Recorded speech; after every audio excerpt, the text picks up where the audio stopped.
Oke, assalamualaikum warahmatullahi wabarakatuh. Jumpa lagi dengan saya Martanto Mkom ya. Di video ini dari pembelajaran untuk topik pembahasan yang kelima, yaitu Command Network Attack untuk pertemuan ketiga mata kuliah jaringan komputer expert ya.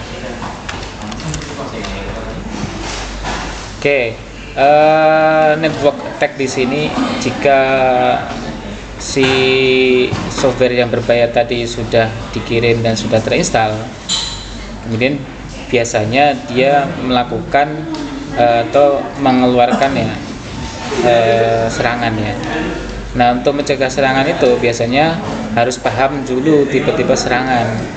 Dengan mengkategoriskan serangan jaringan, bisa kita menentukan ya tipenya si penyerang ini seperti apa. Nah, biasanya untuk tipe serangan itu ada 3 ya. Yang pertama recognize attack, access attack, kemudian DOS attack. Nah, untuk recognize attack itu apa sih gitu ya? Recognize attack ini dia mendapatkan informasi ya. Biasanya sebelum kita melakukan serangan itu kita harus mencari informasi tersebut. Nah, informasi biasanya kita pertama cari mapping sistemnya ya. Jadi alamat IP-nya berapa, kemudian port yang terbuka apa saja. Nah, ini adalah service ya, port yang terbuka apa aja. Terus kemudian kita cari kerentanannya ya. Nah, untuk recognize attack itu ada beberapa teknik yang bisa dilakukan. Yang pertama itu adalah mendapatkan query informasi dari target ya. Itu bisa berupa dari Google ya, kita cari, atau WHOIS ya. Kalau WHOIS kita ketikkan misalnya sebuah alamat website, biasanya dia akan memberitahu alamat IP-nya berapa, dia upload di hosting mana, dan sebagainya. Kalau Google kita bisa mencari tahu informasi yang lainnya. Inisiatif ping sweep of the target. Nah, setelah kita tahu dapat IP address, kita lakukan pengecekan ya, apakah IP-nya connect atau tidak, kita lakukan pingnya. Kemudian inisiatif port scan of active IP address. Nah, setelah kita lakukan ping ternyata jalan, kita lakukan port scan ya, untuk ngecek di IP address tersebut itu port mana aja yang terbuka. Nah, setelah itu kemudian kita lakukan vulnerability scanning ya, kerentanannya kita cek yang mana aja kerentanannya, terus baru kita eksploitasi ya dengan menggunakan tool. Nah, yang selanjutnya ada access attack ya. Access attack ini dia menyerang vulnerability yang telah ditemukan ya, bisa di layanannya atau di web service-nya ya. Biasanya access attack ini dia menyerang akunnya ya, jadi atau informasi sistem yang lainnya, misalnya password dan sebagainya itu ya. Ada istilahnya password attack ya. Tadi sudah dibilang bahwa password attack itu akan mencari ya, jadi mencari password supaya bisa mengakses sistemnya ya.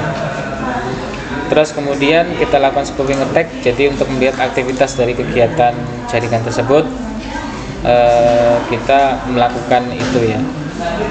Nah, untuk access attack ini termasuk juga kita trust exploitation, port redirection, individual attack, buffer overflow attack. Untuk tipe-tipe dari access attack ya.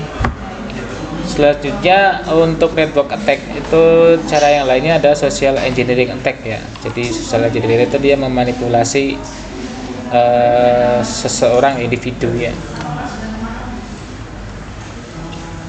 Jadi biasanya social engineering ini menyerang kelemahan dari orang-orang ya. Jadi kelemahannya misalnya orang yang lagi sedih, galau dan sebagainya, nah itu diserang.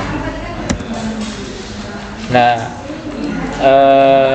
serangan dari social engineering itu ada banyak ya. Ada pretexting, phishing, spear phishing, spam, something for something, baiting, impersonation, tailgating, shoulder surfing, dumpster diving ya. Nah, itu ada banyak sekali ya macam-macam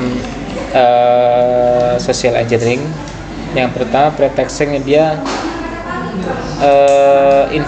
membutuhkan informasi data pribadi ya. Makanya kalau kita membuat sebuah media sosial, diharapkan kita tidak menyampaikan informasi yang up to date. Maksud up to date itu misalnya kita lagi jalan-jalan ya, wah saya lagi jalan-jalan malah live dan sebagainya. Nah, otomatis kan itu membuat pikiran kalau si orang yang berbuat jahat tahu alamatnya, kan dicek tuh alamatnya di mana, bisa ketahuan. Kamu misalnya posting foto tentang kamu di depan rumahnya, ada alamatnya dan sebagainya. Nah, itu sangat berbahaya ya, mengundang orang untuk berbuat jahat. Nah, seperti itu ya. Jadi tadi ya tipe-tipenya ada banyak ya. Oke, kemudian yang terakhir itu adalah DOS atau DDoS attack ya. Jadi dia menyerang sistem, biasanya dia tidak sendirian ya. Jadi ada banyak. Jadi untuk membuat jaringan menjadi sibuk, lambat ya. Oke, mungkin itu yang bisa saya sampaikan ya. Kurang lebihnya maaf. Saya akhiri, wassalamualaikum warahmatullahi wabarakatuh.